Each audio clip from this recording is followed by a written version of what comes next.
pradžiai gal prisistatysiu, mano vardas Tomas Bagdonavičius, iš efektyvumo pusės, nežinau kaip pasakyti, bet pas mane yra daug verslų, pas mane yra daug nekilnojamo turto, aš pradėjau nuo absoliutaus nulio 2008 metais, šiandien mes valdome virš 600 objektų, kuriuose aš dalyvauju nekilnojamo turto, yra ir kiti verslai. Ir aš manau, kad gali būti, kad to, ką pasidalinsiu, bus naudinga. Va, tai nuo ko noriu pradėti? Tai visų pirma, į tai, kur aš matau daugelis eina ir kur daro esminę klaidą. Ir aš anksčiau darydavau. Iš tiesų, tai yra, daugelis yra susikoncentravę, kuo ten daugiau čia ištraukti, dar minučių, čia laiko ir panašiai, efektyviai padaryti tą, tenais greitai padaryti, su kažkokiais kitais resursais ir panašiai, bet dažniausiai būna praleidę labai svarbų dalyką, tai vardan ko visą tai daro. Ir jeigu jūs kokią darbo dieną išeisit, išjungsit savo telefoną ir atsisėsit kažkokiam tai kavinėje, kur matysit bėgančius žmonės. Pasižiūrėkite bėgančius žmonės darbo dieną. Ir paklausysės, kur jie visi bėga. Kur jie nori nubėgti. Kur jie efektyviai lekia. Tai va, ir daugelis iš jūsų, ne iš jūsų, iš jų, nežino, kur jie bėga. Tiesiog bėga. Kodėl? Nes tiesiog bėga. Ne? Tai vat, aš norėčiau nuo to, žinai, truputėlį pradėti ir tada, kai tu nežinai, ko tu nori, kai tu nežinai, ko tu sieki, tai praktiškai visi keliai yra geri ir šita pati didžiausia klaida dažniausiai yra labai gerai, labai efektyviai, labai smarkiai daryti darbus, kurių iš vis daryti nereikia.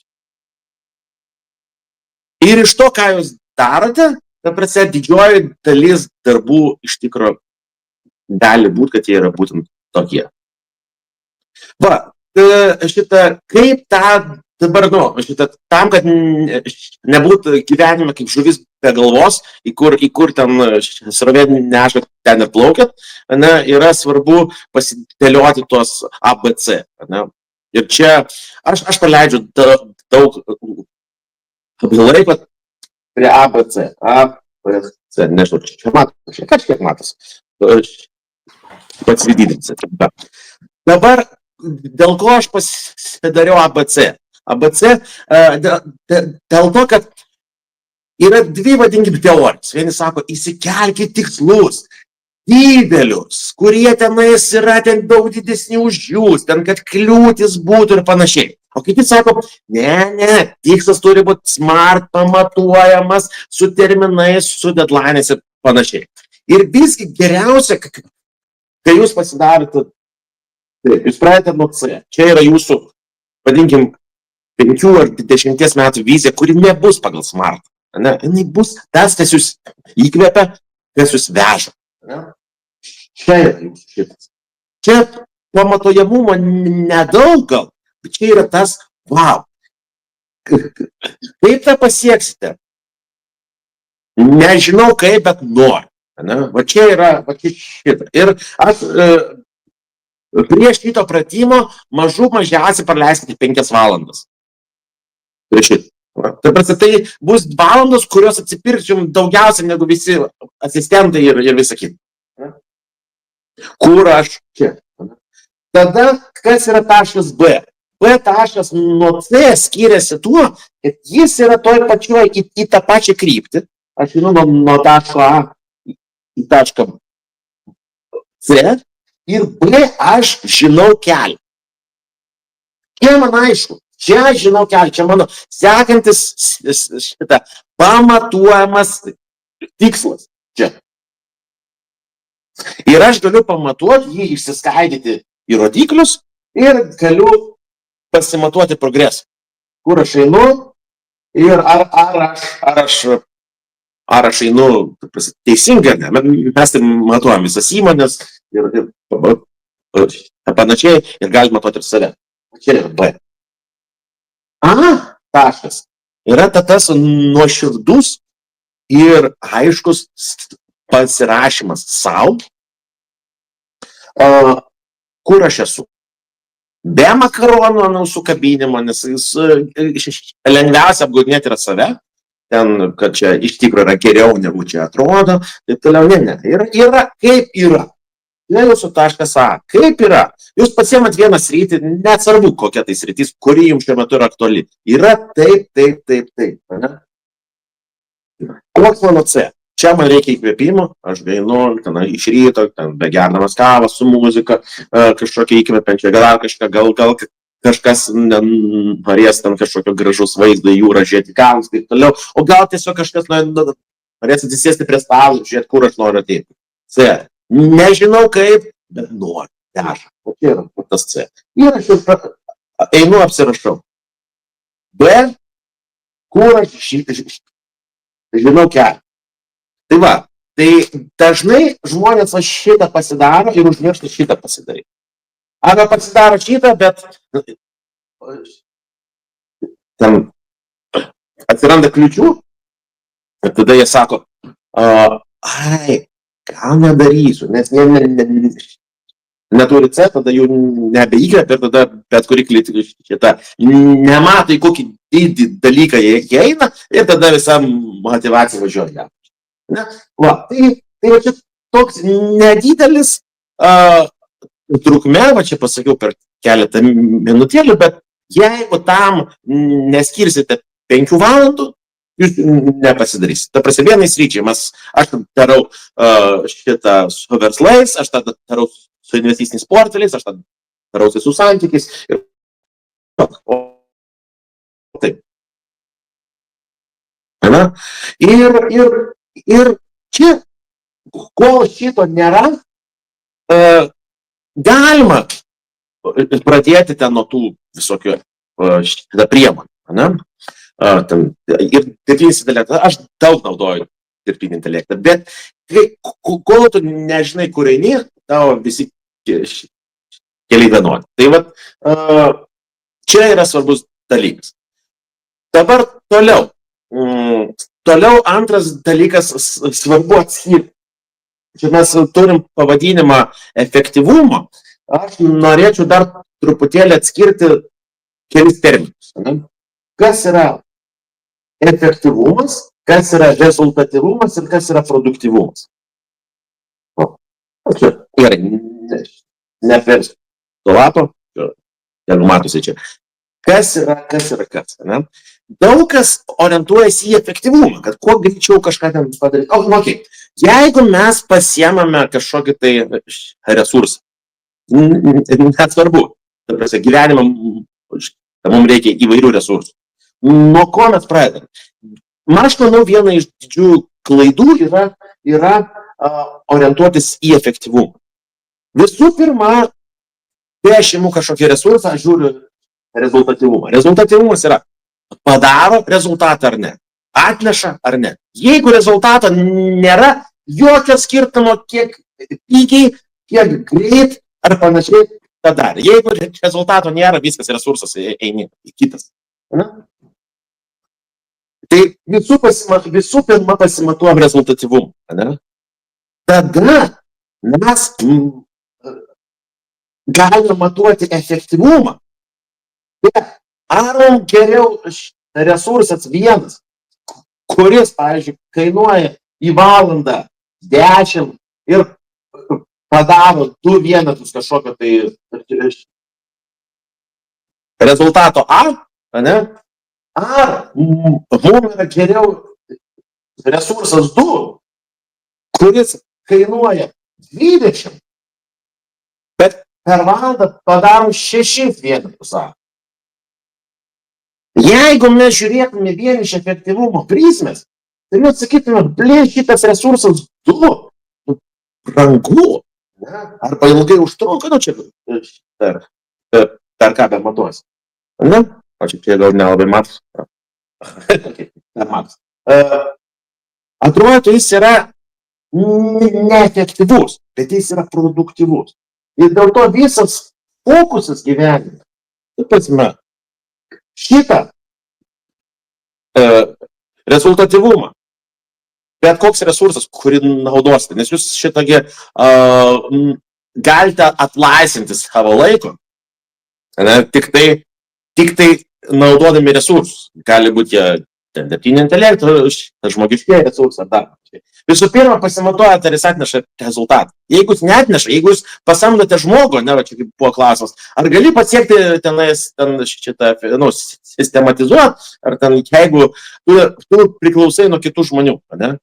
Tai jeigu tu nematuoji, tai negali. Jeigu jūs pradėti matuoti, tada žiūri, yra rezultatas ar nėra. Jeigu rezultato nėra, viskas kitas, nesvarbu, koks tu pigus. Ir šitągi, va.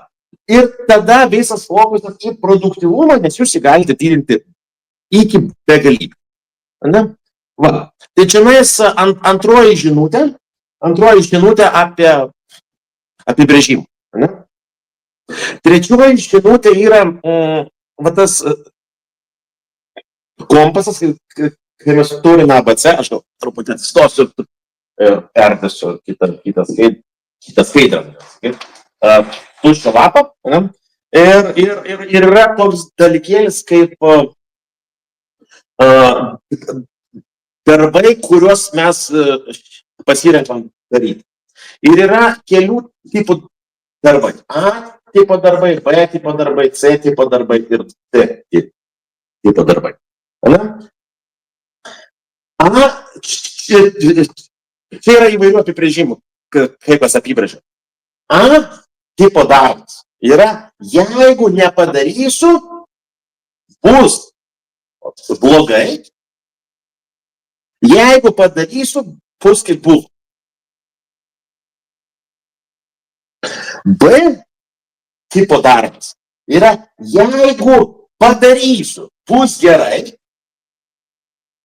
jeigu nepadarysiu, bus kaip buvo. Čia eina per teigiamą motivaciją, čia per neigiamą.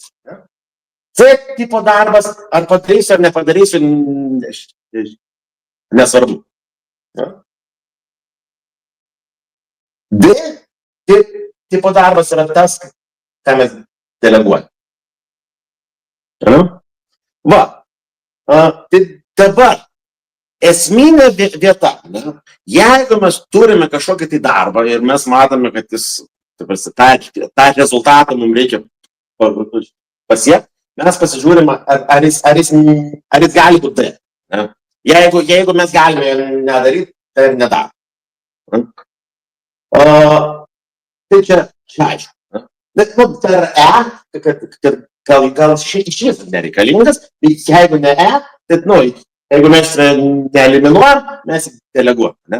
Bet tą vieni moka, kiti sako, kol aš ten deleguosiu, aš greičiau pasidarysiu pats. Ne? Čia irgi, ta prasme, yra požiūris ir kompetencijos klausimas, kaip moki paruošti sistemą, į kurią tavo resursas ateis ir tau gamins rezultatus.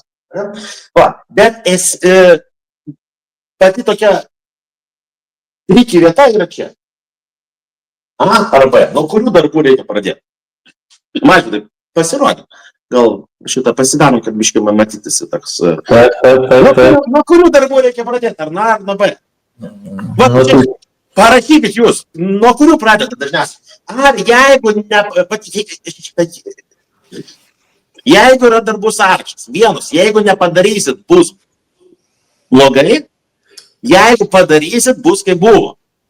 Kuria tipo, jeigu padarysit, bus geriau, gerai, jeigu nepadarysit, bus kaip buvo.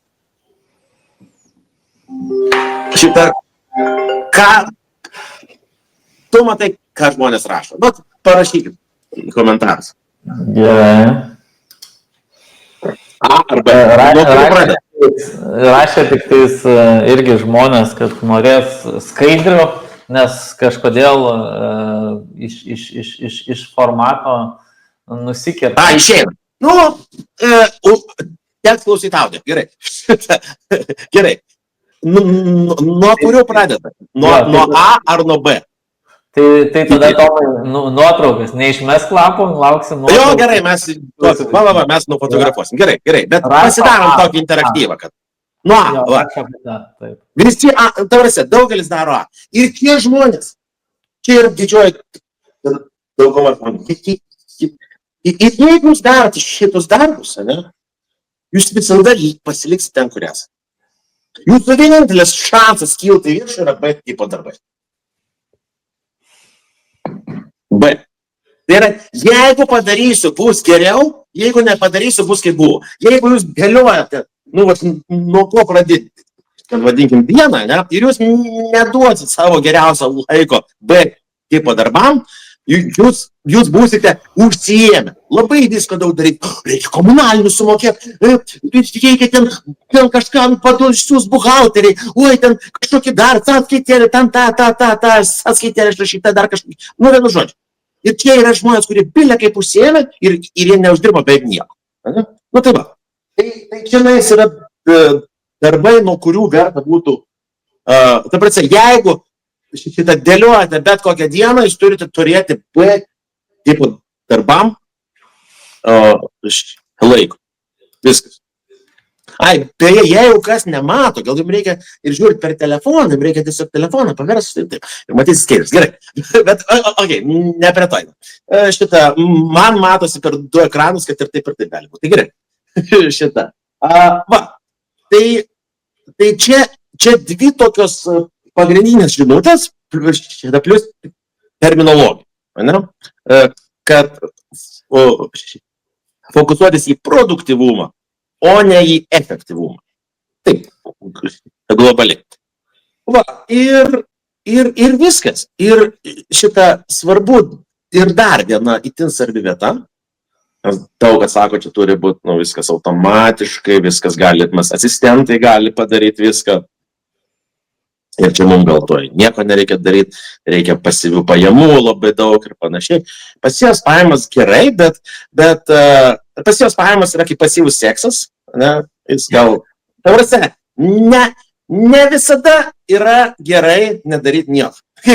Tai va, tai čia tokia žinutė paskutinė, kad yra dalykų, kuriuos daryti gerą. Ir jūs reikia pasilikti savo. Tai va, tai mano toks trumpas pranešimas, jeigu jūs iš šito pasidarysite, ta prasme, bent vieną dalyką, arba ABC, arba atsiskirsit rezultatyvumą nuo produktyvumo ir nuo efektyvumo, arba pasidarysit šitą, arba turėsit gerą seksą, visi dalykai bus geri. Okay. Tai va, tai šitą metas klausimas. Gerai, tai tada lauksim iš visų klausimų. Tikrai, Tomai, žinau, kad mėgsti matuoti dalykus visose savo veiklose. Ar turi, nežinau, kažkokią gal asmeninę efektyvumo sistemą, nes dalinais dabar, ką matuojat versluose, nežinau, ar asmeniškai turi savo kažkokias taisyklės, ar savo matome. Jo, yra, jeigu asmeniškai aš naudoju tokią programėlę, vadinasi Habits. Ir aš turiu ten susirašęs, aš matuoju, kokius malonius savo dalykus aš pasidariau per dieną. Ir aš mėgstu vakarių užpildyti. Ne ką nemalonaus, ką malonaus. Visi ten sako, suvalyk varlį. Iš ryto ten valyk varlį. Gandro ieškok, viskas. Nevalyk tų varlių. Tai ir daug yra maloniau vakare susirašyti, ką aš savo pasidariau, kas man gera. Pavyzdžiui, pas man yra, plaukiau jūrą, aš matuoju, su įkrante arba su laiveliu. Čia pietų Prancūzijai, kai būna, čia per šalta. Tada sportas, virš 20 minučių, buvo ne. Dviratis virš pusvalandžio. Buvo ne. Diena be alkoholių. Taip ar ne? Ar turėjau thinking time? Taip ar ne? Baseinas, pirtis nardymas. Patinka labai. Taip ar ne? Dėkingumas. Buvo ar ne? Ir čia ten audio knygas, seminaras, tai toks sąrašiukas, laikas su vienu vaiku, su kitu, tada su žmona, tada teisinga mityba ir panašiai. Na, aš mėgstu vakare, tokį užsižymėti. Dėl ko tas veikia, ką matuoji, tas kažkaip auga. Tai va, tai šitą reikia pasimatuot, bet neprisigalvot savo to, kada atsisakandęs dantis. Gyvenimas per trumpas, ne, tai jeigu jums tenais, ten sako, kad ten reikia, kad, pavyzdžiui, sportuoti, ne? Man nepatinka sportuoti, bet man patinka šokti. Aš tada ieškau, kur yra šokis ir sportas vienu metu. Įsėdžiu savo, nesėdžiu, atriksiu savo prieš ekraną ir viskas. Atraskit, kaip tą pasiimti ir malonumą, ir rezultatą. Ir čia jau kūrybos klausimas. Super. O kaip šiaip pats nusprendė, kada verta investuoti į naują sistemą ar įrankį, o kada vis dėlto, kad tai yra tik žaislas, kuris ten valgo dėmesį, energiją, resursus?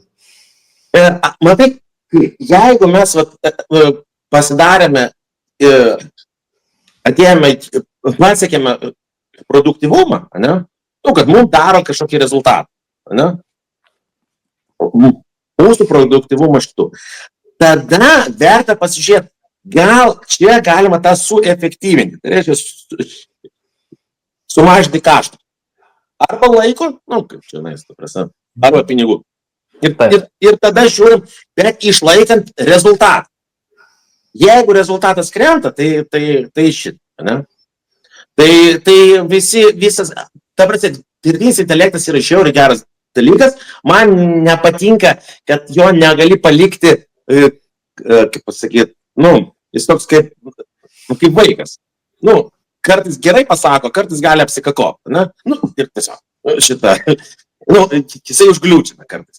Ir tada, tu negali tokių atsakingų dalykų, kad jisai padarė, tu matai, nežiūrėdamas pasirašai. Bet jeigu tu nori, praplėst mąstymą, čia jau vadinkime įvairių dalykų, aš manau, kad čia bus, kas apie tai papasakos žymiai geriau negu aš, šitą, tai tada jį ir naudoju. Tarsi šiuo metu daugeliu sričių, paaiškiai, kokios virtualūs asistentai, jie, ta prasme, kokie 8% darbo nuėmė, jeigu nedaugiau. Tam reikia iškart pasidarai tavo atėjo rezultatas, nereikia aiškinti, kaip anksčiau būtų, bet ten siunčia kažką, ten tavo atsiunčia, tau gerai, negerai, iškart piktis ir viskas. Tai va. Super, tai aš kaip suprantu, pats naudoju dirbtinį intelektą, ne? Jo, bet aš nesu tas geekas, aš naudoju elementarų mokamą ChatGPT ir manau, kad neišnaudoju visko, ko reikia, bet svarbiau, aš manau, kad kuo geresnius turi klausimus, tuo geresnius gauni atsakymus. Į kvailus klausimus yra visgi kvailiai atsakymai. Ir kaip anksčiau sakydavo, kvailų klausimų nebūna, tai ChatGPT gali pasakyti, kad būna, nes tu gauni kvailą atsakymą ir dėl to, kad buvo tiesiog kvailas klausimas. Ne output, o inputo problema. Taip. Kuo turės geresnį inputą, tuo bus geriau. Ar yra šitą tenais kažkur, gal dar eina klausimai ir iš dalyvių, jeigu. Gerai, matau dabar vieną klausimą. Tai kaip žinoti, kada iš produktyvumo reikia pradėti koncentruotis į efektyvumą? Labai gerai. Čia geras klausimas ir gerai, kad tą pabrėžė. Produktyvumas, jį verta visada koncentruojas. Efektyvumą tu gali tiesiog pažiūrėti, aš čia arba permoku, arba tai užima per ilgai. Viskas. Ir čia yra, tas resursas yra ribotas. Bet visas fokusas eina į produktyvumą. Kas dar? Mes šitą turim dar, matau, 1 minutę. Okay. Super, tai daugiau iš auditorijos klausimų nematau. Aš turiu tokį klausimą tau, jei pradėtum dabar nuo nulio, kažkokį nežinau, ar savo asmeninį efektyvumo didinimą, ar savo kažkokiam naujam versle. Tai ar yra kažkokias, nežinau, 2, 3 ar koks skaičius tų sistemų ar procesų, kur automatizuotum pirmiausia? Aš galvoju, matai, čia ne pagal sritis. Ta prasme, čia gal toksai išsiplės, žinai, jeigu tu nori sistematizuoti, tai tu dėl ko nėra vienos sistemos, kas viskam tinka. Dėl to, kad skiriasi filosofija. Viskas prasideda nuo filosofijos. Kokia mano filosofija į tą sritį? Pavyzdžiui, nuomonė. Aš ten galiu, įvairių mes turime šitų, bet esmė, jeigu tu suvaldai mokėjimus, tai jau tu labai smarkiai priekį. Mes turime kritinės vietas ir turime tokias, kurios yra, tokios, kur gali būti, čia galim. Ir tada mes pradedam, pasidarome tokį testacinį procesą, ir dar patys neatsitraukiame, tada stebime. Gaunasi kaip mašinos statyba. Tu turi tu su savo komanda, visų pirma ateina mašinos statytojai ir įdedi mašinos vairuotoją į tokią mašiną kreivą šleivą ant 3 ratų, žiūri, kaip jinai ten važiuoja. Ir inžinieriai, ta prasme, pats, galbūt aš mėgstu pats, man patinka pasižiūrėti pačiai pradžiai šitą, aš atskiriu vairuotojus nuo statytojų. Ir tada tu statai, ir žiūri, kas neveikia.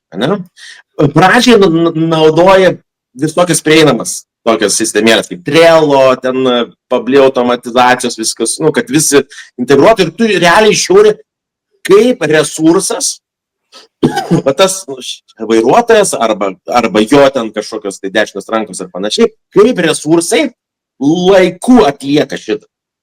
Ir tada žiūri, kad jeigu čia yra pas mus standartas atlikti per tiek laiko, jis atlieka per ilgiau, ar jis tinginys, ar ten kas nors pas mus yra negerai.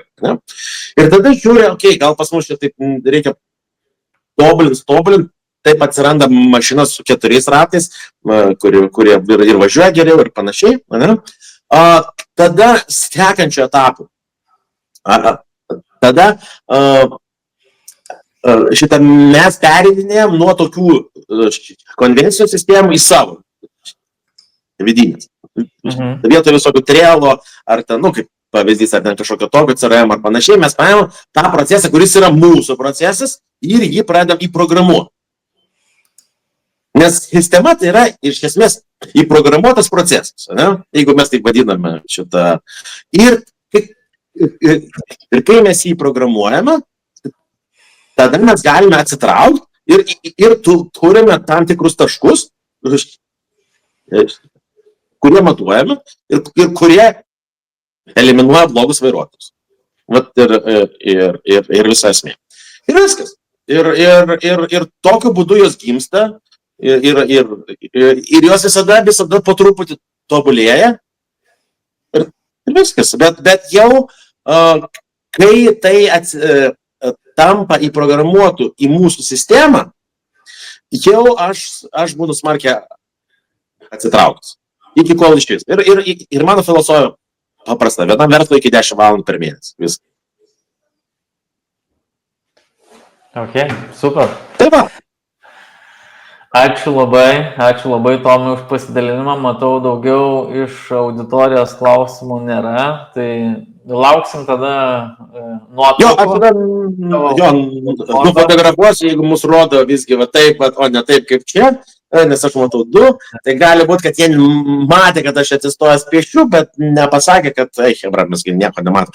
Ok, tai mes atsiūsime skaidrės šitą ir kartą bus pasižiūrėti dar kartą. Ir turėkite laiko savo, turėkite laiko galvojimui. Galvojimas yra vienintelis, kas jūs gali eiti į priekį, nors ir kaip pradedi galvoti, prasideda norėti ir pavalgyti, ir ten dar kažką padaryti, gal į tuliką nueiti, gal dar kažką, kad tik negalvoti. Smegenys yra vienas didžiausias mūsų resursų valgytojų ir organizmas priešinasi galvojimui. Ir va čia jūsų didžiausias iššūkis ir kai galvosite, pamatysite, ant kiek mažiau reiks visko daryti.